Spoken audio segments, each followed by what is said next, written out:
नमस्कार, जय Hind. Bihar police exam हो गया। अब ऐसे में बहुत सारे लोग ये कह रहे हैं कि सर रिजल्ट कब तक आएगा। क्योंकि पिछली बार तो चुनाव नहीं था, इसलिए रिजल्ट में जो भी समय लगा। इस बार चुनाव है, रिजल्ट पर क्या प्रभाव पड़ेगा, कब तक आएगा। तो इसके लिए हम सबसे पहले आपको ले चलते हैं पिछले साल कब आया था रिजल्ट। उससे आप एक अनुमान लगा सकते हो और ये आइडिया आपको भी लग जाएगा कि रिजल्ट कितने दिन में आ सकता है।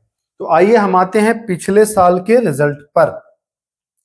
और दो चीज मैं और बता दूं, इस वीडियो से ये सीख आपको लेना है कि फिजिकल आप किस लेवल पर करोगे, सब कुछ मैं बताने वाला हूं।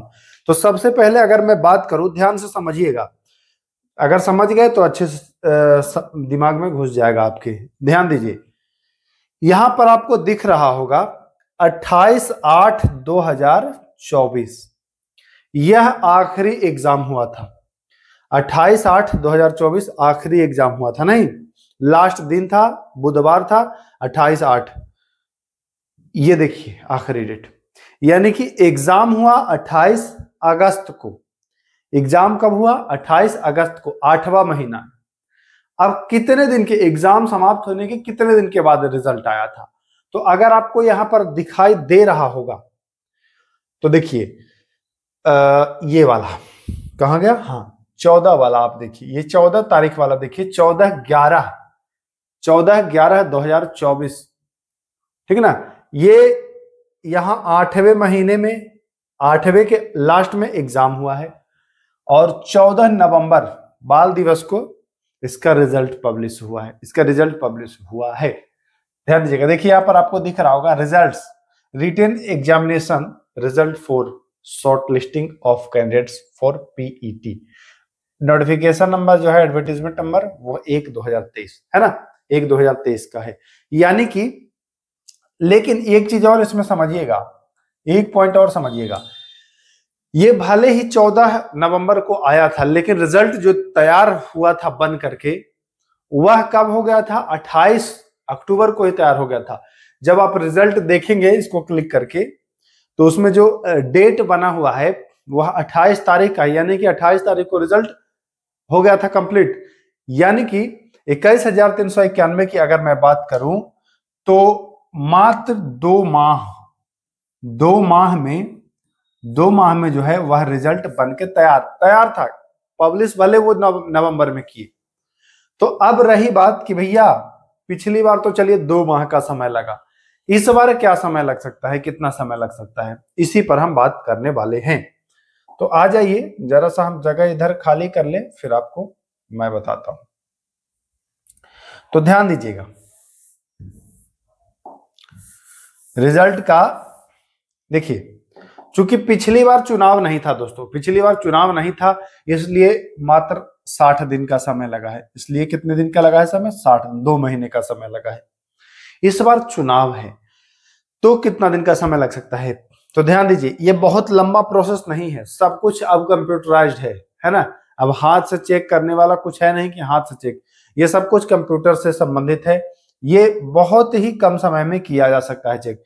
आप देखते हैं कि जब दरोगा की वैकेंसी आती है तो दरोगा का आपने देखा होगा कि 10 से 15 दिन में दरोगा का पब्लिश कर दिया जाता है, दरोगा का, है ना।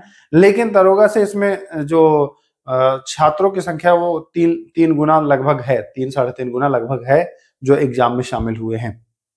तो हम डेट को भी 3 गुना बढ़ाएंगे, है ना। हम डेट को भी कितना बढ़ाएंगे? 3 गुना। यानी दरोगा में अगर 10 दिन लगता है तो हम ये मान के चलेंगे कि इसमें लगभग 3 गुना 30 दिन का। हम देखिए, हम जो भी चीज आपको बता रहे हैं बिल्कुल एक अनुमान, सटीक अनुमान वो आप भी लगा सकते हो।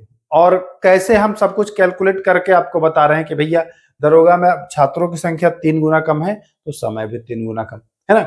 इस तरीके से हम आपको बिल्कुल क्लियर कर रहे हैं, कहीं कंफ्यूजन ना रहे। तो ये भी एक संभावित मतलब मैं बता रहा हूं दिन, संभावित दिन, ये कोई ऑफिशियल तो है नहीं, मतलब एक अनुमान लगा रहा हूं मैं पिछले वर्षों के हिसाब से, है ना। तो 30 दिन मतलब कि 1 माह में आपका रिजल्ट आ सकता है। अब 1 माह का कब है भैया? तो 1 माह 3 अगस्त को रिजल्ट हुआ है। 3 अगस्त को लास्ट एग्जाम हुआ है। 3 8/25 को एग्जाम हुआ है। तो अगर इससे आप जोड़ोगे तो 2/9/25, यानी कि सीधा सा हमारा मतलब है कि सितंबर में आपका रिजल्ट जो है वह प्रथम सप्ताह में ये आने की संभावना है अकॉर्डिंग टू। अब रही बात ये, कुछ लोग सोच रहे हो कि हम फिजिकल करें कि नहीं करें, तो भाई हमने फिजिकल पर अलग से वीडियो बना दिया है, कितना नंबर आ रहा है तो आपको फिजिकल करना चाहिए, है ना। तो आप जाकर के लग जाइए। एक अनुमानित डेट मैं आप लोग को बता ही दिया हूं कि सितंबर में आपका रिजल्ट देखने को मिल सकता है। क्यों मिल सकता है ये भी मैं बता दिया हूं, क्योंकि भैया उपलब्धि गिनाना है। कोई भी सरकार वैकेंसी देगी तो ये चाहेगी ही चाहेगी कि हम जो भी है अपनी उपलब्धियां, अपनी जो रैलियां हैं उसमें गिनाएं। तो बस कुछ करना नहीं है, आपको फिजिकल पर फोकस करना है, बाकी तामझाम छोड़ दीजिए। जो भी करना है, जितना मेहनत आपने ईमानदारी दिखाया रिटेन एग्जाम के लिए, उतनी ही ईमानदारी से आपको फिजिकल करना है, क्योंकि मेरिट लिस्ट जो आती है वो फिजिकल पर ही आती है, ना कि रिटेन पर। रिटेन का काम यहीं तक था, आपको फिजिकल में पहुंचाने का। आपको फिजिकल में पहुंचाएगा और फिजिकल के नंबर पर ही आपका सिलेक्शन हो। तो जाइए और फिजिकल में लग जाइए। नमस्कार।